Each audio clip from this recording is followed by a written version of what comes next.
Assalamu alaikum. My name is Muhammad Abdullah.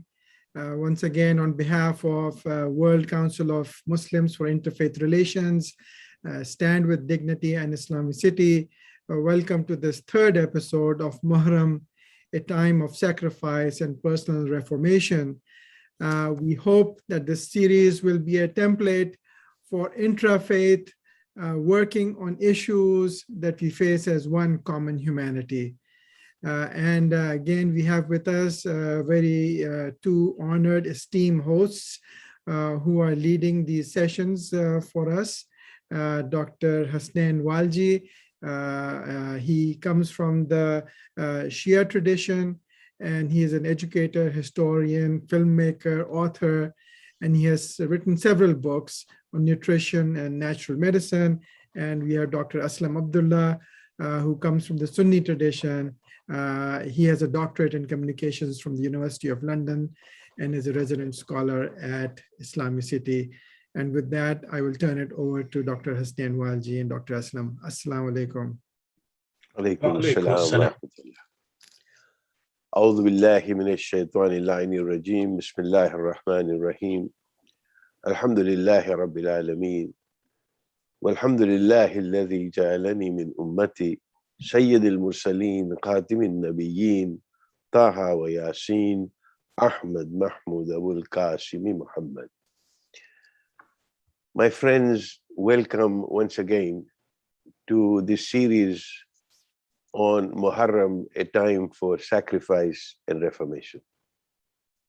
Over the last 2 days, we have been looking at these two motives of sacrifice and reformation, and the discussions that we have been having are based on the ethos and on the philosophy which is epitomized by Karbala, that there was sacrifice and there was also an intention for reform when Imam Hussein alayhi salam leaves Medina to go towards Makkah and ultimately towards Karbala. His declared mission was the Islah, the reformation of the Ummah of, he said, my grandfather, the Blessed Prophet of Islam, sallallahu alaihi wasallam. So to continue, yesterday it was a very spirited discussion that we had with Dr. Siddiqui and Dr. Aslam. And we arrived at a point where we were able to at least build a base in terms of what do we really mean when we talk about reformation. And sometimes Muslims fear the word reform because it points to perhaps the time of Christianity, and very eloquently, Dr. Aslam talked about Martin Luther and the Reformation within the Christian tradition. We continue with the subject of Reformation because it is a vast subject. And today, the discussion will lead on to more of the how in terms of Reformation, and what can we as Muslims, Americans do to bring about or become catalysts for change within the wider Muslim Ummah, beginning with the United States, beginning with America, beginning with our own communities, and beginning with our own families, because this can only begin at one person at a time, so that that reformation and the change that we are seeking would perhaps come about. And I have a great story that resonated with me as I was reading up on Reformation and the state of the Muslims. And I'd like to share that story with our audience. An elderly Muslim scholar and his student were traveling together. And at one point, they come to a river with a very strong current. And just as they were preparing to cross the river, they see a young, beautiful woman who is also trying to cross. And the young woman asked if they could help her cross to the other side. The two men glanced at each other because obviously they had taken vows, or there was the basis of Sharia that they would not touch a non-Muharram woman. But then, without a word, the elder scholar picked up the woman, carried her across the river, placed her gently on the other side, and continued with his journey. And the young student couldn't believe what had just happened. An hour passed without a word between them. 2 more hours passed without a word between them. Finally, the young student could resist no more. And he blurted out, he said, "But my teacher, as Muslims, we're not permitted to touch a non-Muharram woman. How could you then carry that woman on your shoulders?" The old soldier looked at the young student and said, "My son, I set her down on the other side of the river about 3 hours ago. Why are you still carrying her?" And the moral and the fact remains that we cannot change the past, no matter how long we carry those thoughts in our minds. And truly, this is something that when we are looking at reform, the simple fact remains that there is a lot of baggage that we tend to carry, just as the student continued to carry after the teacher had carried the woman across the river. He drops her down and then moves on. Oftentimes, the process of this moving on is hindered by our tendency to hang on to some of the baggage that we carry. And it is, with that hope and with that aspiration that we need to look at the idea of reformation. And I thought that perhaps this would be a good time to present a very brief snapshot of Muslims in America. Because if we are trying to begin on a journey, let us establish as to where we are at, so that if we find a destination, at least we can pass on that road. And though the Muslims account, depending on who's counting, but the Muslims account probably for less than 1%, if that, of the US population. America is home to the most varied population of Muslims on the planet. The Pew Research Center identified that at least 77 source countries where Muslims have come from who today reside in the United States. Most US Muslim adults, about 58% according to Pew, hail from all parts of the globe. And their presence in America is owing, as we know, largely to the 1965 Immigration and Nationality Act that lowered the barriers to immigration from Asia, Africa, and some other regions outside Europe. In all, second-generation Americans make up 18% of the US Muslim adult population, while Muslims who have been in the United States for 3 or more generations make up an additional 24%. But the US-born share of American Muslim population itself is considerable. It's about 42%. It consists of descendants of Muslim immigrants, converts to Islam, many of them from the African American community, and descendants of the converts. And both the immigrant and the US-born Muslim populations are racially and ethnically diverse, though in very different ways. And we can imagine the tapestry that we weave as a Muslim community here in the United States. A large share of foreign-born Muslims are from Asia, for example, while many of the US-born Muslims are either Black or Hispanic. And a substantial share of both foreign-born and US-born Muslims identify as white, a category that also includes people who identify racially as Arab, Middle Eastern, or Persian. So now, when Pew Research Center surveyed American Muslim adults in 2017, and there's some new research also, the findings reveal similarities between foreign-born and US-born Muslims. For example, immigrants and US-born Muslims engage in religious practices at about the same levels. But at the same time, there are also important differences. Immigrants tend to have a stronger socioeconomic foothold in the US. Born Muslims, and they generally express more positive compared to the US-born Muslims. And generally, they express a more positive opinion about their place in America compared to those who are born here. However, the Muslim American experience has been different from immigrants than for the US-born Muslims in many ways on social, economic issues. And indeed, this series is part and parcel of that journey that we would like to make to see what is it that we can uh, look at helping in changing the scenario.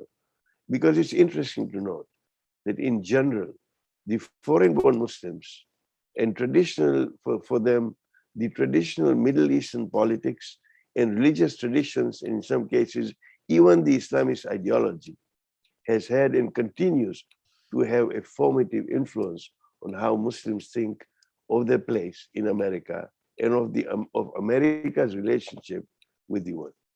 So this is something that needs to be thought through, because I'm not suggesting by any means that the Muslims, particularly the foreign-born, are actively disloyal, but we must accept that sometimes their loyalty to this nation is muddled. And this Muslim-American confusion over loyalty also reflects a lingering influence of Middle Eastern scholars and institutions. So this is the terrain that we have. And this is something that we need to deal with when we talk about reform and looking at how can Muslims be active, civically engaged citizens of the nation that they call home. With that, I will stop, having painted that picture, and invite Dr. Aslam to shed some light on the thinking that we have in terms of what is it that Muslim thinkers and the thought leadership that we talked about yesterday can do to actually become a catalyst for the reform that we are talking about. Dr. Aslam, Bismillah. Thank you. A'udhu billahi minash shaitanir rajeem. Bismillahir rahmanir rahim. Once again, thank you, Brother Aleem and Dr. Hasnain Walji, for being part of this series that we're conducting. Allow me to go back to a concept that you referred to yesterday, which was the concept of Islam. Because our understanding of Islam will make things clearer to us in the context of the United States or wherever we are. We concluded with the understanding that the Islam is the essence of the Quranic message. That Quran is constantly inviting people to ensure that the society does not deviate from the path that would enable that society to stay strong. And constantly inviting those who believe in the divine guidance to ensure that that path is never abandoned. So it is in this particular context we would look at the word salah or islah in the context of the Quran, in the context of the sacrifice given by Imam Hussein. Because every concept of the Quran is well documented in every step that Imam Hussein took in terms of challenging the authorities and in terms of making his manifesto known to the people, that why he was doing it and what was the purpose behind this and why he was willing to offer his own life and the life of the family for that noble cause. So allow me to basically focus on this one in a few minutes. Aslaha ilay means ahsana ilay, means that you do certain things to ensure that the other person removes his own weaknesses and deficiency. So the purpose of Islah is to ensure that the deficiency that exists either in a system or an individual is to be removed, or people are brought back to the origin. And that's why, when we use the word sulh, in the context of the politics for the purpose of describing the peace and security, what we are saying is that the conflict should go away, and that thing that constrains human minds and basically agitates human relationship should be taken away. In Surah Araf, we find that Allah subhanahu wa ta'ala is referring to waladin salihan for the child of Zakaria alayhi salatu wassalam. And he is referring to that وَأَصْلَحْنَا لَهُ زَوْجَهُ, that we made sure that the deficiency that old woman had in that age to bear a child is no longer there. So salah here means to remove that kind of deficiency. And then Surah Nur also says وَالصَّالِحِينَ مِنْ ibadukum wa amaikum, means that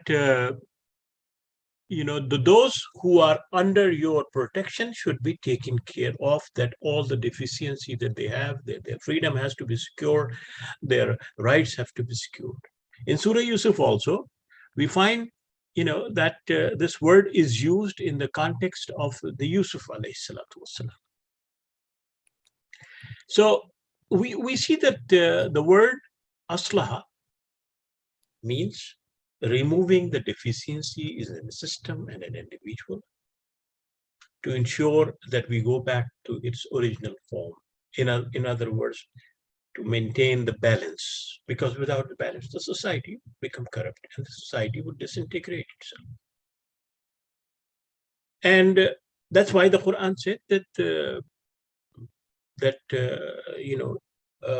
many places it mentioned inna allazina amanu wa amilu solihat. That how do you know that the society has to be balanced? Because it has to be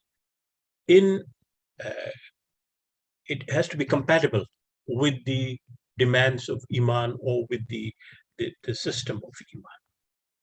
And this was precisely the point that Imam Hussain was making.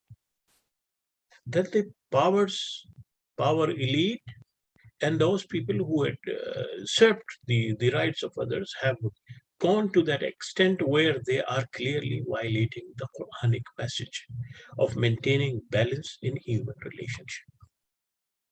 Whether it deals with politics, whether it deals with tribes, whether it deals with other individuals, whether it deals with the resources of God Almighty. And it is in that particular context we see the Reformation. And basically, what is being taught in the example of Imam Hussain is that whenever you see that the society is deviating from that course that is imbalancing its existence, you have to take a stand. But nowadays, the communication and the media has given us the opportunity to exchange ideas. But in those days, where the news would travel very slowly and where the people would not know about what is happening in one part of the world for years, that kind of sacrifice was essential, because that would basically create waves of thinking and agitating the mind for centuries to come, and that is what basically is happening. So it is in that particular context that we have to see. Now, coming back to what Dr. Walji was talking about America, there is one more thing that is worth mentioning, is that the Muslim Americans are the only religious community that has the largest share of younger people who are under 25 within the gamut of all religious communities. So that younger generation that is under 25 would be, in proportion to others, be much younger in the next 10, 15 years. So what needs to be done? So there are 5 hows that we basically have to answer. One is, how should we deal with the members of our own community? What is the basis? Second, how should we deal with people of other faiths and other ethnicities and other groups and other ideologies? That is the second how. How should we deal with other gender? The third issue. How should we deal with ourselves as an individual? And then finally, how should we deal with the resources of God Almighty? These are the five essential things. Unfortunately, our fiqh that we are talking about is 90% focused on how should we deal with ourselves in terms of ibadat. How to make wudu, how to do a perfect our fasting, how to perfect our hajj, how to recite beautifully, what kind of tajweed we should have, in what manner one can serve the humanity if one perfects each and every aspect of that fiqh. Logically, it is impossible. Logically, it is impossible to emerge as a universal community if you are focused only on that particular aspect. I'm not denying the importance of that aspect. All I'm saying is that that aspect is 120% of in response to how should I deal with myself in terms of the way I should stand in front of God, the way I should prostrate before God, the way I should wash myself, the way I should eat. One thing. But what about those things? How should I relate with this? How should I relate with the environment? And our fiqh in that particular sense is not capable of addressing the problems and situations that we face at this particular time, whether it relates to any of the books of that we say. So look at the books of hadith, look at the books of the fiqh, and you would find what I'm saying clearly demonstrated and clearly visible there. And this is a task that in the past was done by Muslims of all faiths. Imam Abu Hanifa was also a student of Imam Jafar. The knowledge was not confined to Shias and Sunnis. The knowledge was exchanged among the people of learning and the people of education. Unless we go back to that style of education, where we bring together all the sources that exist there, without even looking at those kind of sources, we would not be able to have a comprehensive understanding of our faith. And this is a task that has to be done by the scholars of both those communities and other streams also, because there are many other streams also behind these two. There are not only 5 schools of thought in 2005 when a conference took place in Jordan. It identified 80 schools of thoughts among Muslims. So all of us have to come back. So again, I would basically, open up for the discussions that we have to answer what are the gender relationship that we basically are talking about? What is the new idiom of Reese kind of relationship?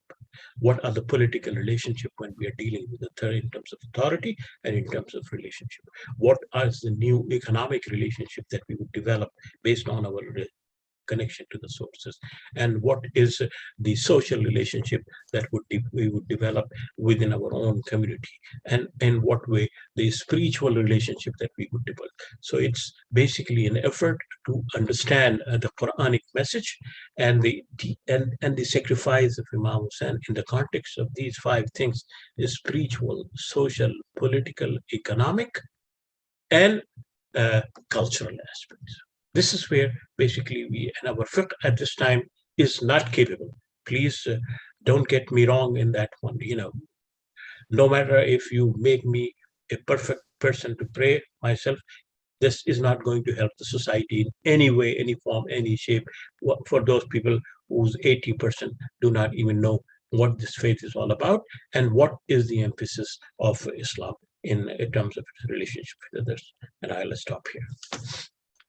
Thank you. Thank you, Dr. Aslam, for that illustration. And really that brings, us to this point of the idea of ibadat, which is, what we mentioned, it's the vertical hukukullah. And we're looking at muamalat. Again, that is hukukul ibad. And on the part of hukukullah, perhaps, the ibadat, and as you mentioned, the perfection in those ibadat have their place. But obviously, this is not going to address the issues. I'd like to sort of pick your brains and really share this reflection with you, with your comments on it. That what should that reform look like when we're talking about fiqh? Because overarching any fiqh really is the aspect of, generally the wider, the holistic concept of what we may call Sharia. Although Sharia has had, such a bad rap that most people don't even understand what it really is. And the American or fellow Americans are actually terrified of Sharia law, as they call it. I wish that we were able to better explain. But the maqasid, the real primary goals, the clearly defined goals of Sharia are what? And if we look at the thinking of the past scholars, okay, the goals of Sharia are what? To protect life, to protect the freedom of expression or thought, to protect religious freedom, protect property and family lineage, like inheritance rights and so on and so forth. So if these are the goals of the Sharia, then we can see that the balance can be achieved within the milieu. And when you look at these 5 goals, for example, which are accepted by a lot of scholars, it's not a new concept. And as you well know, that Ibn al-Qayyim in the 13th or the 14th century said, and I quote, that verily Sharia is founded upon wisdom and welfare for the servants in this life and the afterlife. In its entirety, it is justice, mercy, human benefit, and wisdom. And this is what Karbala was also all about. That every matter which abandons justice and tyranny, as you so rightly said, and mercy for cruelty or benefit for corruption, that is the change that we are seeking. That wisdom for the foolishness, because foolishness cannot be part of the Sharia. It is wisdom. So I'd love to actually get your take on the transposition and the transformation that can take place if we better understand the maqasid of the Sharia. Oh, wonderful. I think you raised the fundamental issue and the basic issue, by bringing up this concept of Sharia. First of all, we must realize that the Sharia is not the Sharia for Islam or for Muslims. When God is speaking, He is speaking for humanity. He might be addressing Muslims, but it is in the context of standing up for the rights of others. Because God is not what you call biased towards one ethnicity and one group. He is not the God of Muslims alone. He is the God of each and every one. He describes himself as Rabbul Alameen. So when he is talking about the guidance and the path and the laws, he's talking in terms of the welfare and interests of each and every human beings. And as you rightly pointed out, there are 5 essential rights that are well elaborated in the Quran. Right to life. Right. Man qatala nafsin bighayri nafsin aw fasadin fil ard ka'annahu qatala an-nas jami'an. That the life is so sacred that if one kills one individual, he or she is killing the entire humanity. So such is the emphasis of right to life. Then right to make the choice. Whosoever wants to reject, he is free to reject. Whosoever wants to accept, he is woman kafara, he is allowed to do that. So the second one. The third one, as you rightly point out, right to choose one's own path. That, we can abandon Islam. That is a right given to us. Whether we do it or not, that's a different story, but that right is there, that no one can hold us accountable except God for that decision. The third is right to have a decent living, labor, and then right to a family, that whatever we believe in, we practice within our own context. These are the 5 rights that every human being deserves, not just Muslims. And if our fiqh is not referring to those 5 essential aspects, right to life, that means it is not relevant and it is not in line with the Quranic thinking. If you only focus on the ibadat, in what way then it is in reference to the right to life others? In what way this is in, and what was Imam Hussain doing? He was saying that every individual has a right to life, that the people have a right to choose their own path, that the people should have a decent family, should have a means of living, and all those things. I mean, he is standing up for those sharia, maqasid al-sharia, that are not confined to. So one thing that needs to happen is that the Muslims have to also clarify their own understanding of sharia, that when we are talking of sharia, we are talking of the sharia for all human beings, not for us. And that Sharia is not confined to ibadat only, it is confined to the whole gamut of life that basically essentially ensures the security of each and every individual in the presence of Muslims. Now, one can say at the, those who are more concerned about the political system, that this could happen only when Muslims are in government. And they will have the resources, they will have the powers. But my understanding is that the Prophet did not wait for a government to emerge in order to live this maqasid of Sharia. In Mecca, where he spent most of his time, what was he doing? Feed those people who are hungry. Or miskinan za maqrab. Or yatiman za maqraba, or miskinan za matraba. Or those who are desolate, those who are destitute, lift them up. So can we Muslims develop a jurisprudence and understanding of the Quran where on the basic values of the Sharia, which you pointed out, those five: one's right to life, right to choose one's own path, right to think, right to family, and right to have the economic prosperity and then parity.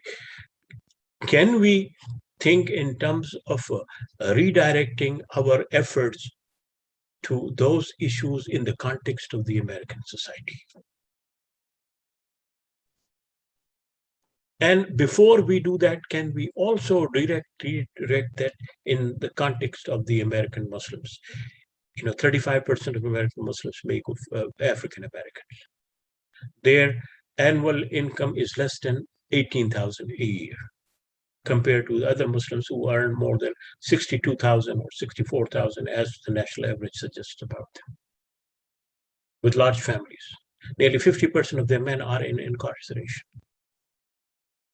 There, 60% of them have not crossed more than high schools. They're living in worst kind of conditions in this country alone. What should be done about that? Does the Quran ask us to do? Yes, definitely it does. But if our focus is primarily on how to recite the Quran in the most melodious voice, how can we divert our resources and attention to it when we are bringing qaris after qaris from abroad to teach us all those things, which the resources that we can use to uplift those people? So our priorities have gone.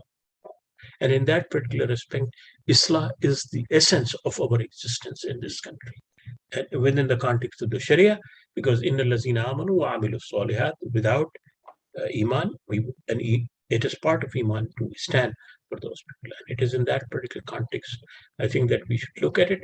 At this moment, our orientation is totally irrelevant to the message of the Quran. But allow me to say that without any hesitation.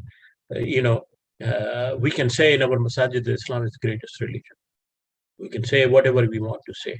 But when it comes to the nitty-gritty, then our focus is not on making and showing the greatness of Islam. Our focus is on something that basically is giving us an opium that is of no use either in this world and in the next world. Allah subhanahu wa ta'ala will not ask us on the day of judgment how we recited the Quran, whether we recited in the voice of Abdul Basit or we would recite it in the voice of Sheikh Munshabi. He would not ask that. He would ask us when those people who were being denied injustice and those people who were being oppressed were crying, where were you? Where were your humanity, and where were you, what you were doing? When the women were being denied their rights, what were you doing? you are focusing on this kind of recitation. Or when others were asking for their rights, and this is where we stand, our orientation has gone wrong, our focus has gone wrong, and the responsibility of that goes back to that fiqh that primarily focused on those issues that were of a spiritual nature, whose perfection is not the necessity of our existence. He would accept us if we are sincere in our hearts in whatever incomplete form that we go to. Because he tells us something, that what would matter is your sincerity. The adinu nasiha, your sincerity would matter. So this is what I think my understanding of those ideas are. There is nothing, that one can disagree with those statements that you have made. These are bold statements, Dr. Aslam. But these bold statements need to be made because, just to reiterate, that ibadat, for example, in the forms of worship, you follow whatever the tradition is. Unfortunately, we waste so much time and so much angst to say, do I pray with my hands folded or do I pray with my hands down? Exactly. This is what takes us, all the energies away and all the resources that we have. And it is very obvious. And when you look at the maqasid of the Sharia, and when you look at the American Constitution, for example, there are so many similarities there. And that is why I keep saying that in America, we have an opportunity today to develop that thought leadership so that in the ideas or in the sphere of mu'amalat, in the sphere of hukukul ibad, which are the rights of the creatures of Allah upon us. And it is not the rights of other Muslims or the right of other human beings. It's the right of all creatures of Allah upon us, which Indeed. talks about the environment and the environment too. So in the mu'amalat, we have no choice but to innovate. In fact, there are 2 points that I wanted to mention. The first thing is that about this fiqh and this kind of ibadat thing. I was, once serving as an imam in one of the masajid, and I would not name that masjid. And there were people who would come and then pray on as individuals and as jama'ah. And one day, around Maghrib time, a group of 7 or 8 young people came to me. And he said that there was a musalli who, during the prayer of Asr, was reciting the prayer loudly. And it appears that that person happens to be is Shia, because the Shias allow the louder prayers when they are around. And they were concerned that the mosques should do something about this kind of phenomena. Otherwise, the Islam would get corrupt and God would be angry. Things like that, all those kinds of things. And I had to spend 3 hours with them discussing that issue. And the reason I discussed, they were young people, in their 20s and into 25. And they perhaps got this idea that if one is not reciting the prayer according to your defined maslak, or what we call the schools of thought, then he is not a Muslim. And when I explained to him that, look, within the masaliks, there are different masaliks who believe in all those kind of things. And ultimately, each one of them quote the Prophet. And even if they don't quote, and even if they pray, do you think that Allah subhanahu wa ta'ala would be that myopic, that he would reject it just because he did not recite it loudly or recite it? So this is the kind of mentality that we have created with that fiqh. And we have straight-jacketed our minds to such an extent that we are not willing to go beyond that. That's the one thing that I wanted to bring up. The second thing, Allah subhanahu wa ta'ala in the whole Quran mentions only one right that he calls huququllah, haqqullah. But what is very interesting, that he talks about the rights of haqq in the context of the poor and the needy. That if you fulfill your rights to the poor and needy and those who are deserving the help, you have fulfilled my rights. He has never asked us that my right is that you pray this way. That's your choice. That you fast this way, that you go to Hajj this way. The right is that you take care of those people who are my creation and whose resources I have provided to humanity, but you have usurped, whether they are political, they are cultural, they are economic, and all those things. And this is the message that our Sharia gives us, our Quran gives us, and our leaders give us, our prophets give us, and Imam Hussein gives us, and this is the message that we have to live. If we, it is in that particular context that the scholars, Shias and Sunnis, have to focus on. True, true. And I don't want to relitigate some of the things that we've gone through as we have evolved as Muslim communities living in the West. And, you know, we go back to the 80s and the 90s and probably even before that. And you will recall very well, Dr. Aslam, and we went through this, you know, over time, this whole idea of invoking that classical distinction that emanated from, you know, the Middle East primarily, between what was called Darul Islam and Darul Kufr. Yes. And this Darul entire Harb. Yes. Darul Harb, for example, Darul Kufr or Darul Harb. And, you know, this seems, you know, okay, today, you know, it seems to have been replaced by a more tolerant narrative of how Muslims relate to their fellow Americans. But we may have come a long way, but there is so much more that needs to be done to change this mentality. And as I said, I don't want to relitigate the writings that exist today in some of those magazines by Isna and others as to, you know, how, you know, this was going to be in terms of Darul Islam and Darul Harb. That, you know, we had to kind of study that mindset, which has brought us to a degree where, you know, we are told that, oh, you have chosen to live in a society where the fabric of daily life is completely at odds with the teachings of Allah. So while you should be nice to your non-Muslim friends, pursue your careers in medicine, make money, engineering, send your kids to American universities, but stick close to your mosque and schools and make sure that your daughter marries a good Muslim. You know, that has been the end all and the be all of us, our existence in many ways, you know, in this country. So there is a, you know, long way to go because our mosque, and I'll stop on this line, that sometimes almost it becomes that our mosques really became what you call ethnic country clubs. Yes. I mean, one of the important things that has to realize that the term Darul Islam and Darul Harb basically contradict the Quranic message because the Quran says, Lahu ma fis samawati wa ma fil ard. Everything belongs to God. So if you are saying Darul Harb, you are saying that there is a God of Darul Harb and that God is not the God of justice. This is what essentially you are saying. When you are saying Darul Kufr, you are saying that there is a God of good and there is a God of evil, which was basically the Zoroastrian concept of duality in God and all those things.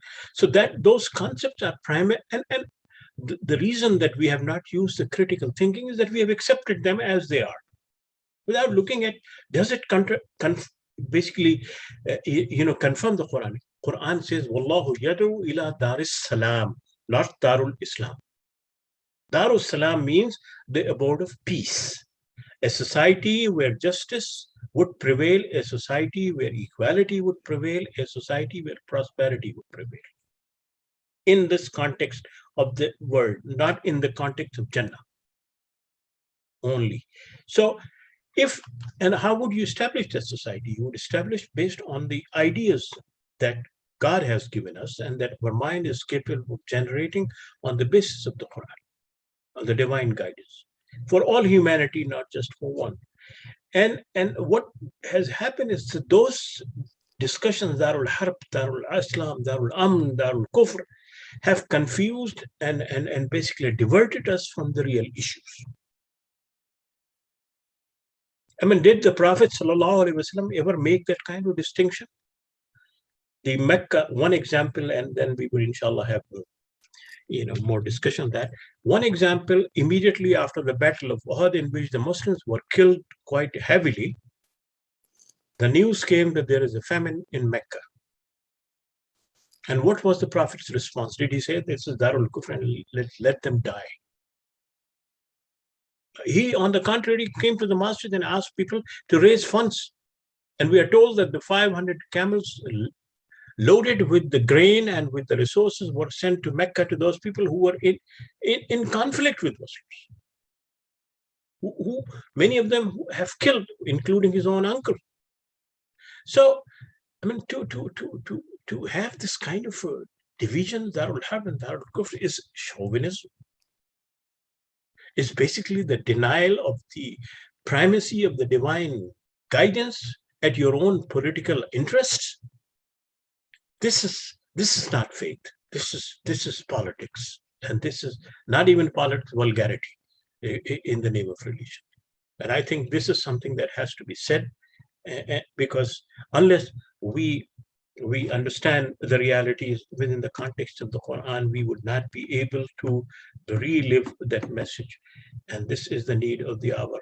And that's why I hold Imam Hussain as one of the stalwart of the Muslim community who basically understood that message at that initial stages when there were so many Sahabas and then so many people who had lived with the Prophet, yet he alone was chosen by Allah subhanahu wa ta'ala to offer an example for the rest of the humanity that yes, the life is important, but the goals of life become more important than the life itself in certain point of time.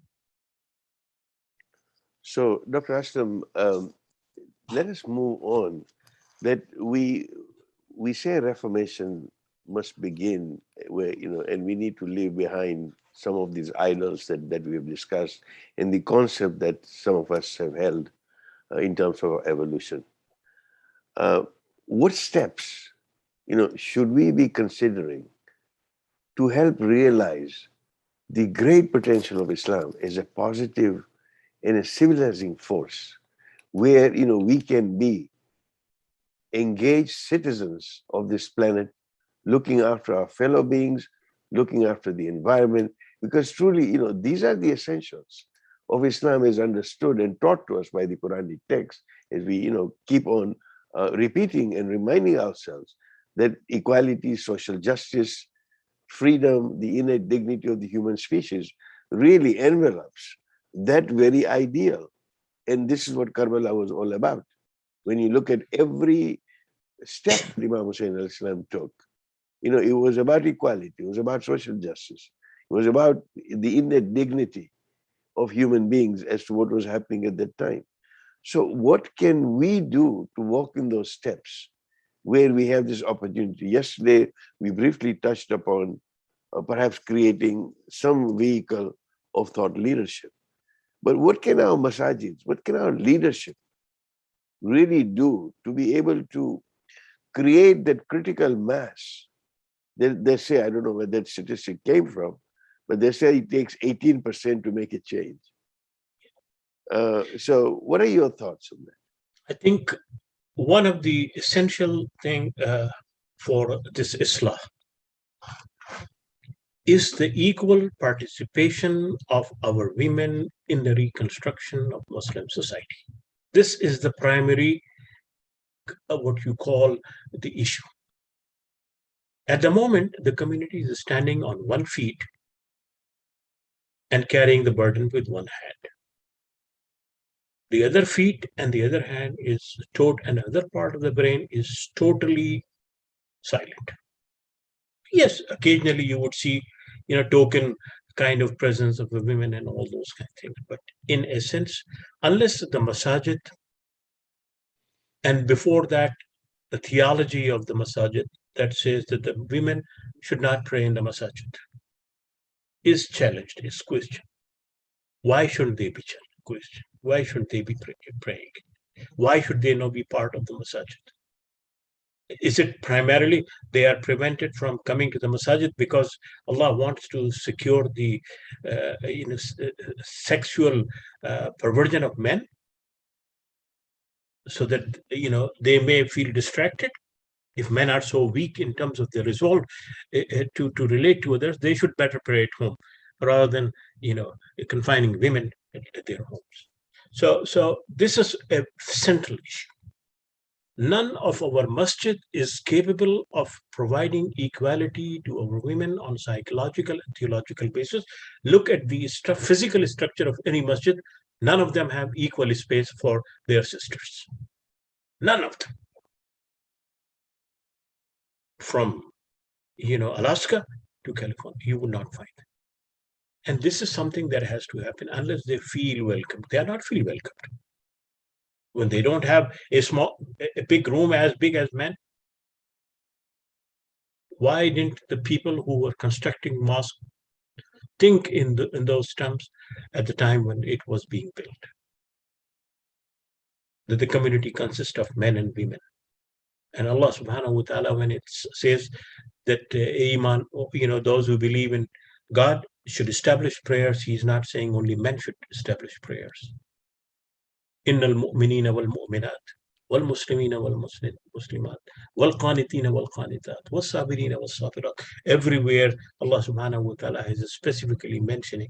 So this is one essential thing, because the involvement of women in the religious movements within the Quranic concepts of relationship, within the limitations that Allah subhanahu wa ta'ala has mentioned in terms of relationship with gender, a new life would come into the community. A new energy would come into the community that has been missing for the last 1400 years. And it would create such a remarkable revolution that we cannot even imagine at this particular time. I mean, this is something world has never seen. This is something that we have to realize. I'll stop here, inshallah. Inshallah, we will have on Friday a further discussion on gender roles and gender relations, where we have a female scholar who will be presenting with us. So hopefully we will be able to expand on that subject. We're coming to pretty much towards the sort of end of our time, and when we've talked about all this, and I reflect upon it, and as a student of history, I look at this, it reminds me of Ghazali's words sometimes, that the harm inflicted on religion by those who defend it improperly is greater than the harm caused by those who attack it properly. Absolutely. I mean, you are absolutely right. And if this is the history of Islam. This is unfortunately history of Muslims. Yes. That we have come to a point where we have not been even able to stand up and define who we are in the real terms. I mean, what other tragedy you can see that that we cannot even explain who we are in the presence of what is being promoted in institutions that are there. And I would say it this way, that the President Biden had the guts to recognize and use a sensitive language to describe Muharram, as you pointed out yesterday. And I was looking at the press releases of Muslim organizations in this country, and I didn't find anyone mentioning anything about the events of Karbala. What kind of insensitivity is this? That in order to basically carry on your historical prejudices, you are even denying the sacrifice of none other than the grandson of the Prophet. What that cost? What kind of faith you are preaching? What kind of loyalty you are showing to the Prophet in the Quran? And say, point out a single thing that the Prophet, that Imam Hussein did against the Quran or against the teachings of the Prophet. Point out one thing. While I can point out hundreds that was done by those who were opposed to him. So this is the insensitivity that we have. And unless we are bold to question and we would lose our younger generation, because sooner or later they would realize this hypocrisy on the part of the community, of the leadership. So they would, and as Dr. Siddiq was mentioning, 37% of the Muslim youth are leaving this faith. Why they are leaving? Not because they might not believe in the existence of God, but because they are fed up with this kind of hypocrisy and this kind of irrelevance that this religion has been made. I mean, imagine a guy is, in a university and is standing up for the rights of the blacks, and then he comes to the mosque and he's told that you would not be accepted in the eyes of God because if your hands are not properly washed. He definitely think that what kind of God is this? I'm here fighting for those people. And he's concerned on this petty thing that my finger was not washed properly. I mean, it doesn't make sense. It would not make sense. Indeed, indeed. It is sad, the point that you made in terms of many Muslim organizations at the beginning of Muharram. And I believe that this has begun to change, but much more needs to be done by the wider Muslim community. The Muharram commemoration, Imam Hussein does not belong to the Shias. Imam Hussein does not belong to the Sunnis or the Muslims. Imam Hussein belongs to the entire humanity for what he stood, and he has inspired many in terms of the social justice movements. And if we ourselves as Muslims are unable to acknowledge and recognize, then there is definitely something very wrong with the society that we are at. We're almost towards the end of time. And I will just share one quote that I read as I was reading about Reformation, that sometimes it appears that within the traditions that we are living in, and a lot of those who pose as scholars, and I'm not talking about the real scholars, but there are many who pose as scholars, they try to understand the tradition as they would a typewriter, when today's challenges actually require it to be understood as a supercomputer. Thank you. Yes, indeed. That is, that I will, on that note, we will, hand this back to Brother Aleem. We are almost 2 minutes before our time, and it's been a rejuvenating and a refreshing discussion. Dr. Aslam, thank you very much. Yes, just one last thing, that tomorrow we have Dr. Akhlas Ansari instead of Dr. Inam al-Haq, who would be talking about the role of American Muslims in issues related with social services, some of the issues that we were talking about today. So inshallah, that is just and I think that would be a perfect segue into the discussion that we've had, having set the scene of the picture of Muslim Americans here. So yes. With that said, Brother Aleem, the floor is yours. Thank you, Dr. Walji and Dr. Aslam. Sincerely appreciate the opportunity to be part of this discussion. It is illuminating, it is heartwarming, and it's refreshing to hear this discussion between both of you, where you come from different traditions, but talking on a common platform for a common humanity. So we look forward to your continued hosting of this series, inshallah, with our guest speakers that we're expecting in the next few days. So with that, I'd like to ask Dr. Aslam if you can conclude with dua, inshallah. بسم الله من الشيطان الرجيم بسم الله الرحمن الرحيم والعصر إن الإنسان لفي خسر إلا الذين آمنوا وعملوا الصالحات وتواصوا بالحق وتواصوا بالصبر والله سبحانه وتعالى.